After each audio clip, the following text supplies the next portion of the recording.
Bonjour, moi c'est Ju, j'ai 35 ans et je vais vous expliquer ce qui s'est passé pour moi quand j'ai fait mon coming out non binaire au travail. Durant toute ma vie, je pense qu'on m'a appelé le garçon manqué ou on m'a dit que j'avais un look d'adolescent, pas d'adolescente en plus, d'adolescent. Ce qui m'a amenée en fait à faire mon coming out, c'est après une de mes grossesses où je pensais faire une dépression postpartum.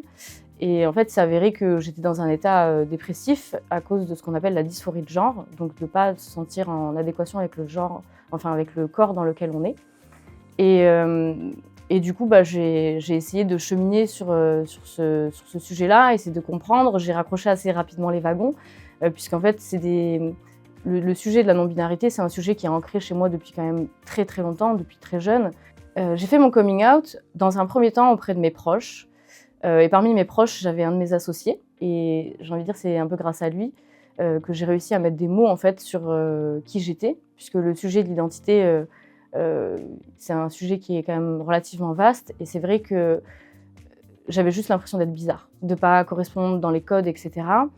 Et une fois que je l'ai fait auprès de lui, auprès de ma famille, j'ai voulu le faire dans mon cadre professionnel. Et donc, j'ai pu être Ju, une personne non binaire dans l'entreprise et exprimer du coup ce genre de manière assez libre.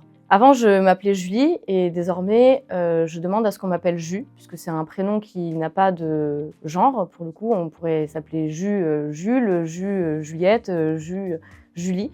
Et mes pronoms, ce sont elle ou elle, puisque aujourd'hui, je sais que physiquement, je ressemble à une femme et que pour éviter justement de mettre les personnes mal à l'aise et de devoir leur imposer peut-être mon pronom, je laisse quand même cette possibilité-là. Après, sur la manière dont on me genre, notamment dans mon cadre professionnel et parmi du coup, mes collègues de travail, donc mon pronom c'est elle et du coup mes accords sont des accords qu'on appelle neutres, neutres ou inclusifs. Donc ça peut être, par exemple, quand on dit est-ce que qui es-tu? Présente-toi, quel est ton travail?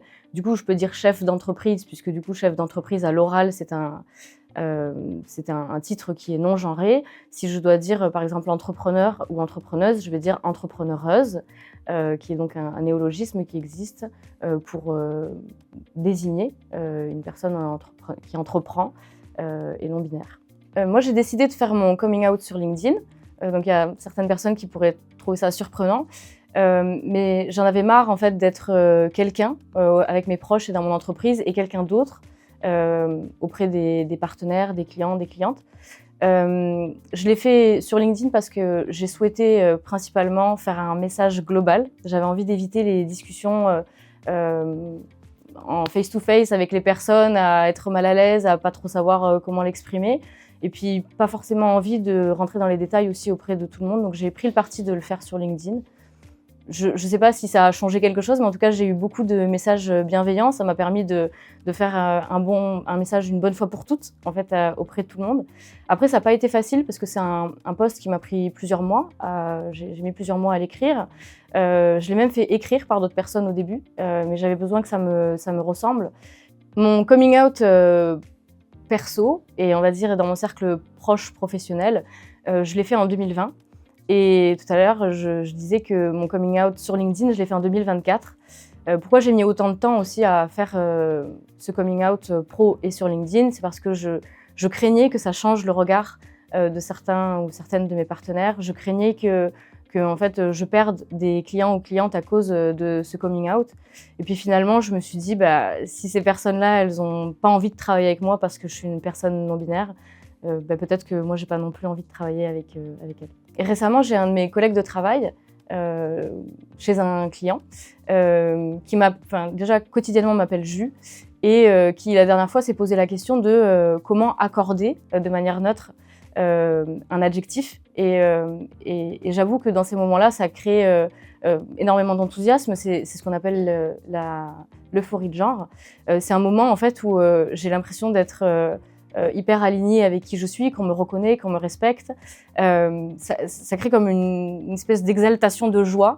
Et c'est vrai qu'aujourd'hui, j'aime beaucoup et j'apprécie énormément le fait que les personnes prennent le temps et prennent le soin de m'appeler par mon prénom, donc Ju, et d'essayer, quand c'est possible, de me genrer de manière neutre.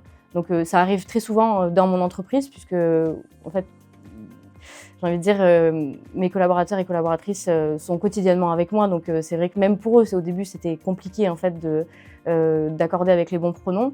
Mais au final, c'est une habitude à prendre. Et c'est vrai que ça, c'est des moments de joie où en fait, c'est un peu comme, je sais pas, quand une personne va essayer une robe et qu'elle se trouve fantastique à l'intérieur, bah, moi, c'est un peu pareil. C'est que quand on me pronomme correctement et qu'on m'appelle par le prénom Ju, du coup, c'est un moment où je me sens hyper alignée avec qui je suis.